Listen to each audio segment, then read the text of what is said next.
जय श्री कृष्णा। प्रिय दर्शकों, भाई और बहनों, अस्ट्रो चर्चा में आपका स्वागत है। मेरा आपको सादर नमस्कार। आज के वीडियो में जो वृश्चिक लग्न के व्यक्ति हैं अर्थात स्कॉर्पियो असेंडेंट है, उनका अक्टूबर माह कैसा गुजरेगा उस पर एक संक्षिप्त पर चर्चा करेंगे।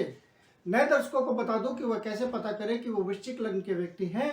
तो अपना बर्थ डिटेल्स किसी अच्छे एस्ट्रो के सॉफ्टवेयर में डालें जो लग्न कुंडली बनकर आती है, जिसको D1 चार्ट भी कहते हैं। उसके प्रथम भाव में यदि 8 नंबर लिखा हुआ हो, ये प्रथम भाव है कुंडली का, इसमें 8 नंबर लिखा हुआ है, तो ये वृश्चिक लग्न की कुंडली हुई।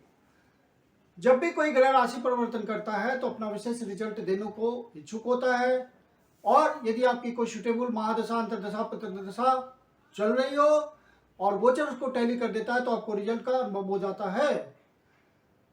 आगे बढ़ने से पहले आप अपने चैनल अस्ट्रो चर्चा को सब्सक्राइब कर लें यदि अभी तक नहीं किया है या पहली बार देख रहे हैं। 1 अक्टूबर को जो गोचरीय परिस्थितियां हैं वो आपकी कुंडली पे मैंने दिखाया हुआ है, और अक्टूबर माह में जो होने वाले महत्वपूर्ण गोचरीय परिवर्तन है उसको डिस्प्ले किया हुआ है। आपके लग्नेश हुए मंगल महाराज, और मंगल महाराज सप्तम भाव पे गोचर कर रहे हैं और लग्न को दृष्टि दे रहे हैं। मतलब इस महीने जब तक मंगल महाराज यहाँ गोचर कर रहे हैं 15 तारीख तक, क्योंकि 16 तारीख को मिथुन राशि में प्रवेश करेंगे, तो 15 तारीख तक आपको भरपूर एनर्जी मिलती रहेगी। कार्य के प्रति, अपनी पर्सनालिटी को इम्प्रूव करने के प्रति, समाज में सम्मानित स्थान बनाने के प्रति उत्साह आपका बना रहेगा। भरपूर एनर्जी के साथ काम करेंगे। जो भी प्रयास आप कर रहे हैं उसमें आपको एनर्जी मिलती रहेगी और आपका कॉन्फिडेंस बराबर बनता रहेगा। लग्नेश की सप्तम भाव पे गोचरीय स्थिति मंगल के रूप में उतनी अच्छी नहीं होती, लेकिन चूंकि आप वृश्चिक लग्न के व्यक्ति हैं तो मंगल आपको भरपूर उत्साह, कॉन्फिडेंस और कार्य के प्रति समर्पण आपको देता रहेगा और आप कर्म में प्रवृत्त रहेंगे। फिर आपको ध्यान रखना है, जब मंगल महाराज यहां से निकल करके 16 तारीख को अष्टम भाव में गोचर करेंगे, तब आपको ध्यान रखना है कि अष्टम भाव पे मंगल महाराज का गोचर कार्यों में विघ्न पैदा करेगा। जो काम आसानी से होना चाहिए उसमें किसी तरह की रुकावटें आएंगी, लेकिन आप प्रयासरत रहेंगे तो अचानक से आपके काम कंप्लीट भी होंगे। धन आता रहेगा क्योंकि मंगल अष्टम भाव पे गोचर करते हुए धन भाव को देखेंगे, और धन भाव के मालिक जो गुरु महाराज है वो पंचम भाव पे गोचर कर रहे हैं। पंचमेश के रूप में पंचम भाव पे गुरु महाराज का गोचर करना बहुत ही उत्तम है, धन की दृष्टि से और कार्य में वृद्धि की दृष्टि से, सफलता की दृष्टि से ये एक प्रकार से उत्तम राजयोग होता है। चूंकि लग्नेश अष्टम भाव पे गोचर कर रहे हैं तो आपको किसी तरह का, आप वाहन चलाते हैं तो वहां ध्यान रखिएगा, किसी प्रकार का चोट चाट ना लगे इसका ध्यान रखिएगा, और जो भी डिसीजंस लीजिएगा वहां पे सोच समझ के सारे डिसीजंस लेने हैं। जल्दीबाजी में डिसीजन नहीं लेना है। जल्दीबाजी में लिया हुआ डिसीजन आपके लिए निगेटिव भी हो सकता है। सूर्य महाराज जो कि आपके कर्म भाव के स्वामी हैं, एकादश भाव में गोचर कर रहे हैं, तो सूर्य महाराज का कर्म से संबंध बनना धन प्राप्ति की दृष्टि से, लाभ की दृष्टि से, इच्छा पूर्ति की दृष्टि से अच्छा है, और आप जो प्रयास कर रहे हैं उससे आपको रेगुलर इनकम बनाने में, एक अस्थाई धन के स्रोत को शुरू करने में आपको सफलता मिलेगी। यदि आप बिजनेसमैन हैं तो किसी तरह का नया काम आप प्रारंभ कर सकते हैं, लेकिन वो कोशिश कीजिएगा कि आपका मंगल महाराज जब तक आपके सप्तम भाव पे गोचर कर रहे हैं, पद प्राप्ति, प्रतिष्ठा, इज्जत, मान सम्मान के प्रति आपको सफलता आराम से, जब तक मंगल महाराज यहाँ 16 तारीख से पहले गोचर कर रहे हैं तो आपको पूरे चांसेस है इन सब बातों के लिए। जब मंगल महाराज आपके लग्नेश अष्टम भाव पे गोचर करेंगे तो फिर उसमें रुकावटें आएंगी। इसी दौरान आपके अष्टमेश बुध महाराज अपनी राशि में, स्वराशि में, उच्च की राशि में गोचर कर रहे हैं, तो अचानक से आपकी इच्छा पूर्ति होगी और कुछ लाभ मिलेगा। लाभ के क्षेत्र में विशेष फायदे की बात दिखती है, और यदि आप कोई नौकरी करते हैं, प्राइवेट नौकरी करते हैं या सरकारी नौकरी ही क्यों नहीं करते हैं, वहाँ आपको किसी तरह का इंसेंटिव के थ्रू, किसी तरह का पोस्टिंग के थ्रू, किसी तरह का प्रमोशन के थ्रू, किसी तरह का इंटरनल असेसमेंट के थ्रू आपको सफलता मिल सकती है। बॉस आपको आइडेंटिफाई करेंगे अचानक से और आप अग्रणी पंक्ति में खड़े हो सकते हैं। आपका महत्व वर्क प्लेस पे बढ़ा हुआ रहेगा। सरकारी अधिकारियों से आपको कोई विशेष लाभ मिल सकता है। अपने बड़े भाई से किसी लाभ की आपको सहयोग बन सकता है। समाज के जो प्रबुद्ध के लोग हैं उनसे भी आपको फायदा पहुंच सकता है। धन प्राप्ति का संयोग बन सकता है। और ये सब बहुत संभव है कि मंगल में राज जब तक सप्तम भाव पे गोचर कर रहे हैं तब तक इजीली आपको मिलता रहेगा ये सब भाव। यदि आपके ओरिजिनल नेटल चार्ट में कोई विशेष लाभप्रद स्थिति होगी तो आपको बेनिफिट मिल जाएगा इस समय।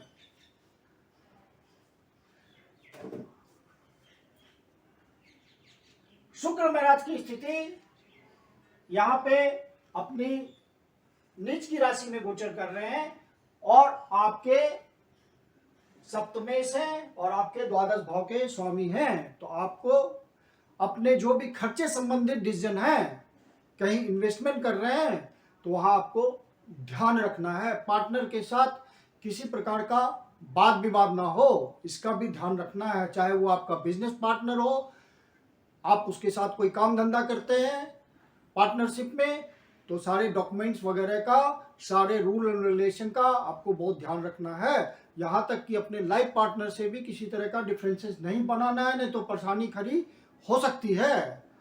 क्योंकि शुक्र महाराज नीच की राशि में अपनी गोचर कर रहे हैं और 11वें भाव पे गोचर कर रहे हैं, तो उनका स्वास्थ्य भी धीमा हो सकता है। किसी तरह की स्वास्थ्य संबंधी परेशानी भी आ सकती है, इस बात का ध्यान रखिएगा। हालांकि बुध महाराज उच्च के हैं तो शुक्र का नीच भंग योग बन भी रहा है, लेकिन फिर भी ध्यान रखने की जरूरत है। बुध महाराज 2 अक्टूबर से मार्गी हो जाएंगे। अभी तक वो वक्री चल रहे थे और फिर तुला राशि में 26 तारीख को, 26 अक्टूबर को प्रवेश करेंगे।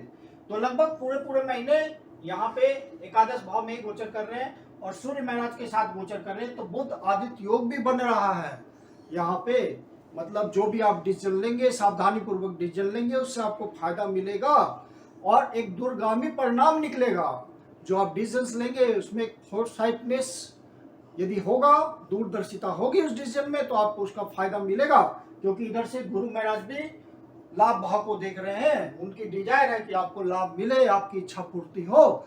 गुरु महाराज की जहां जहां दृष्टि जाएगी वहां का फल बहुत शुभ आता है, क्योंकि गुरु की दृष्टि अमृत के समान होती है। वो भाव फलता फूलता है, एक्टिवेट ढंग से होता है वो भाव, तो आपको लाभ मिलेगा निश्चित रूप से। क्योंकि गुरु महाराज अपने ही भाव में गोचर कर रहे हैं, अपनी ही राशि में गोचर कर रहे हैं और यहां से भाग्य भाव को देख रहे हैं, भाग्य में वृद्धि कर रहे हैं। ये उनकी उच्च की राशि है, तो यहाँ भाग्य में भी वृद्धि आपको महसूस होगी। आपका काम आसानी से होगा और जो अनएक्सपेक्टेड बातें हैं कि जैसे आप सोच रहे हो कि ये काम तो मेरा रह गया, होगा नहीं, वो पूरा हो जाएगा। भाग्य से आपको सहयोग मिलेगा। शनि महाराज भी अपनी 7वीं दृष्टि से, जो कि उनकी डिजायर है, भाग्य भाव को देख रहे हैं। तो जो आप कर्म कर रहे हैं, जो प्रयास कर रहे हैं, क्योंकि शनि महाराज की 3रे भाव पे गोचर बहुत अच्छी है और रेट्रो है, पावरफुल है, उनको अतिरिक्त बल मिला हुआ है और अपनी राशि में गोचर कर रहे हैं। तो बढ़िया रिजल्ट आएगा आपके प्रयासों में। जो आप ज़्यादा प्रयास कर रहे हैं, जो ज़्यादा एफर्ट लगा रहे हैं, ज़्यादा रिस्क टेकिंग ले रहे हैं, तो वहाँ आपको भाग्य का साथ मिलेगा। और शनि महाराज की इच्छा है कि भाग्य का आपको साथ मिले, तो आप अपने कर्म में सफल होंगे, वहां से रिजल्ट मिलेगा। गुरु महाराज यहाँ से लग्न को भी देख रहे हैं, मतलब आपको भी देख रहे हैं, मतलब आपकी पर्सनालिटी को इम्प्रूव कर रहे हैं। आप में वो जो आपकी क्वालिटीज है उसका एक्सपेंशन कर रहे हैं। तो आपको अपना पर्सनालिटी, सामाजिक प्रतिष्ठा, हैसियत और अन्य बातों में आपको सहायता मिलेगी। और आप अपनी प्रगति के पथ पर अग्रसर होंगे। इस माह में ये माह आपके लिए अच्छा है। सिर्फ सूर्य महाराज जब 17 तारीख को तुला राशि में प्रवेश करेंगे तो क्या होगा कि सूर्य महाराज अपनी नीच की राशि में होंगे, केतु के साथ होंगे, तो एक तरह से ग्रहण लगेगा। और 12वें भाव पे गोचर कर रहे हैं, व्यय के भाव में गोचर कर रहे हैं, आपके कर्मेश है। तो सारे डिसीजन, कम संबंधी डिसीजन आपको बहुत सोच समझ के लेना है। आप बेहतर होगा कि जो इन्वेस्टमेंट करें उसमें बहुत सोच समझ के विचार करें, बल्कि रोक दें 1 महीने के लिए सारे आप अपने इन्वेस्टमेंट वगैरह, क्योंकि वहाँ गड़बड़ होने की पूरे चांसेस होंगे, निगेटिव की तरफ जाएगा रिजल्ट। तो वहाँ आप रुक जाइए। जब सूर्य महाराज यहाँ आपके वृश्चिक राशि पे आ जाएंगे, लग्न पे आ जाएंगे, तो फिर बहुत बढ़िया रिजल्ट आने लगेगा। तो 1 महीने के लिए आप अपनी एक्टिविटीज रोक दीजिए और बाहर से संबंध बनाइए, क्योंकि सूर्य महाराज का बाहर से संबंध बनेगा। तो जो डिस्टेंट प्लेसेस से आप संबंध बना के कार्य करते हैं, विदेश से संबंध बना के कार्य करते हैं, वहां पे आप इम्प्लीमेंटेशन सावधानी से कर सकते हैं, क्योंकि कर्म भाव के मालिक हैं सूर्य महाराज। और बाहर से संबंध बनाएंगे तो वो फलित हो जाएगा, एक्टिवेट हो गया है 12वां भाव और कर्म से उसका संबंध बन रहा है। तो कर्म क्षेत्र में आप आगे बढ़ सकते हैं। बाहर के मामले में, डिस्टेंट प्लेसेस से संबंध बनाने के मामले में, एब्रॉड से संबंध बनाने के मामले में, किसी भी तरह का ऑनलाइन आप संबंध बनाते हैं या किसी भी तरह का आप आउटलेट खोलते हैं बाहर, तो वहाँ आप केयरफुली ध्यान रखिए डिसीजंस लेने में और संबंध बनाने में आप सफल भी होंगे। आध्यात्मिक दृष्टि से आपको सफलता मिलेगी। यदि आप आध्यात्मिक उन्नति में लगे हुए हैं तो वहां आपको कुछ आध्यात्मिक लाभ मिल सकता है। ये सेल्फ अनुभूति वाली बात होती है, उसको आप फील करेंगे। राहु महाराज आपके 6ठे भाव पे गोचर कर रहे हैं, तो 6ठे भाव पे राहु महाराज का गोचर करना अच्छा है। शत्रुओं पे विजय प्राप्त करेंगे, जो स्टूडेंट कंपटीशन देंगे। और चूंकि गुरु महाराज 5म भाव पे गोचर कर रहे हैं तो छात्र को पढ़ाई में, कंपटीशन में विशेष सफलता मिलेगी। पूरे मनयोग पूर्वक पढ़ेंगे, पूरा रिजल्ट मिलेगा। बाहर भी जाने के लिए प्रयास करेंगे, यदि जाना चाहते हैं तो सफलता मिलेगी। जो प्रेम प्रसंग में लगे हुए लोग हैं, जो लव बर्ड्स हैं, उनको भी विशेष अच्छा समय गुजरने का योग है। पूरी अंडरस्टैंडिंग के साथ पूरा महीना गुजरेगा।